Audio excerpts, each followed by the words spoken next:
77 minus 3 3 1 yes I 47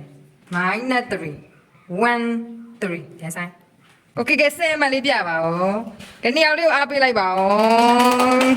ကဲကိုတို့ကြည့်ပြပါဓမ္မအာကူမတ်ဒီကွာနှမျိုးစရာနော်1 8 minus 4 minus 3 yes I 6 3 minus 7 4 minus 3 yes I 8 1 minus 4 minus 3 yes I okay ကဲဆဲမလေးပြပါဦးအခုနနှစ်ယောက်ပါပဲကတိရအောင်ပါကိုတို့ကြီးရတော့နံပါတ်1ဖြစ်ကုန်ပြီရော7ဒီ9မှတ်ကတော့မကြသေးဘူး7လေးနည်းနည်းကျသွားပြီဟာဟာ49 minus 4 minus 3 2 yes I 84 5 minus 3 minus 3 yes I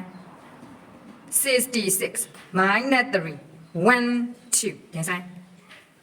ကဲဆဲမလေးပြပါဦးကဲ3ယောက်ဖြစ်သွားပါပြီကဲကိုတို့ကြီးများတို့နံပါတ်တော့ဟာ9မှတ်ဒီကွာနေုံနေတစ်ချက်ရီးပေးမယ်ခဏလေး9ကနော်မစားမလို့1ဆိုတာနဲ့တို့ကထိုင်ကြမှာနော်ကဲလို့1ဆိုတာနဲ့ထိုင်မှာနော်1 2 1 2 3 3ရှိတာနော်ကဲလို့3 4 5ရတာ7 minus 6 4 3 minus 4 yes I 2 4 3 minus 6 2 yes I 1 6 minus 4 minus 2 4 yes I bye bye everyone bye bye